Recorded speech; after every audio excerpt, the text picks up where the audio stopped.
Rice is life para sa ating mga Pinoy. At kitang-kita rin yan sa pagyakap natin sa mga banyagang putahe na ginagamitan ng kanin. Gaya ng Korean gimbap na ginawa natin nung bumisita tayo sa Rodem Farm sa Cavite. Pasok din sa panlasa natin ang Spanish dish na paella na finood trip nila Xavier at Pipay sa Alba Restaurant sa Quezon City na mahigit 7 dekada nang nagsiserve ng tradisyonal na Spanish cuisine. My father actually started as a dishwasher in Spain. Bago maghugas yung mga naiiwan, titikman niya. And pag sarado na yung kitchen, he would try cooking it himself until he became a cook. After a couple of years that he trained the cooks and chefs ng Casino Español of Spanish Cuisine, he established his own small eatery. Pinag-aralan niya muna yung bansa natin. He went to the market. He went to see what was available locally.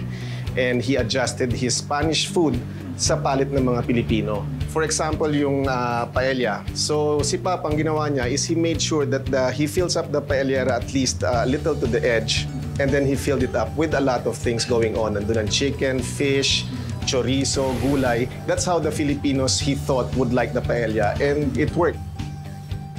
Bukod sa paella, isa rin ang biryani sa mga international dishes na kinahuhumalingan ng mga Pinoy. At isa na nga dyan, ang trending Indian biryani ni AJ na matatagpuan sa Carriedo. Chicken biryani, money back guarantee. Mas masarap chicken biryani. 160 po. Salamat po. Maraming salamat po. Egyptian biryani, Rajib basmati rice 100%.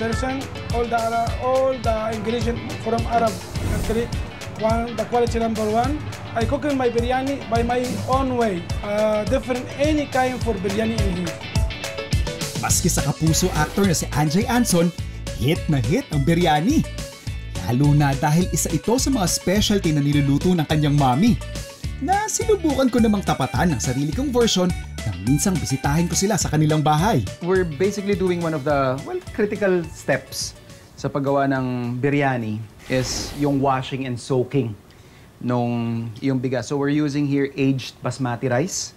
And then we'll just soak this for at least mga 30 minutes. And then pwede na natin ding umpisahan yung iba pang proseso. Ito brother, yung sa chicken naman, so lalagyan ko lang ng lemon juice. Tapos palagay na lang ako ng yogurt bro. And then syempre, salt. We have here garam masala. Lagay din natin yung chili powder. And of course pepper. And then, mix lang natin. Ito? Bigyan mo ng magandang massage yan, brother. Yan.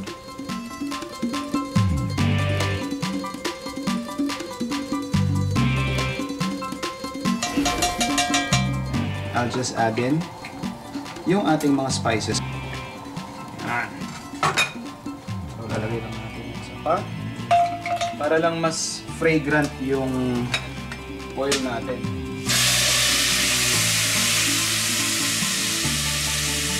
Skin side down. And then we'll just add in yung ating onions. And then yung ating ginger paste.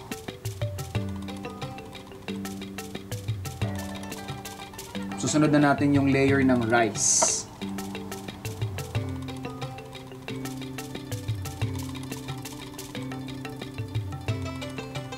And then yung ating chopped cilantro tsaka mint.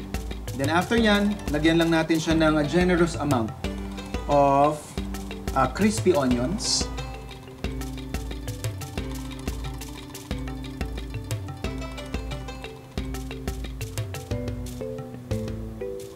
And of course, generous amount of crispy onions ulit at saka yung ating chopped herbs. And of course, yung nagpamahal dun sa ating dish, sabi mo nga, Anjay, yung ating saffron milk.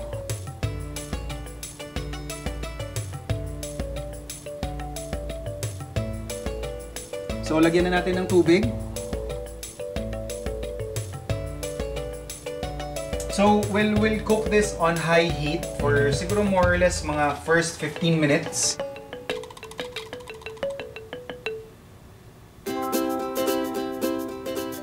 That looks like a promising biryani.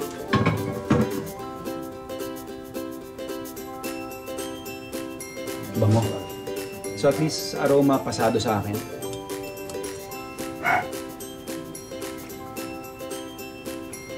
Tasha? Pwedeng laban. Ito na.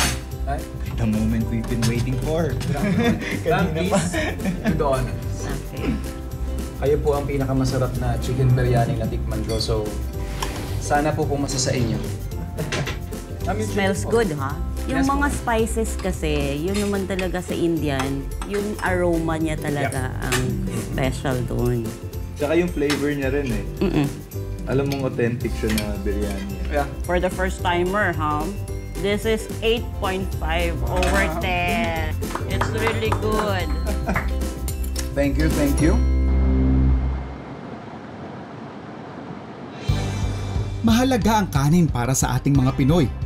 Higit sa pagpapasarap nito ng bawat food experience, ang mas malalim na pagmamahal natin sa kanin ay patunay ng magagandang karakter natin bilang mga Pilipino. Kung paano natin pinahahalaga ng ating kasaysayan at kultura, kung gaano tayo kamalikhain, kung gaano tayo kapraktikal, at kung gaano kabukas ang isip at puso natin para sa mga bagay na lalo pang magpapayaman sa atin.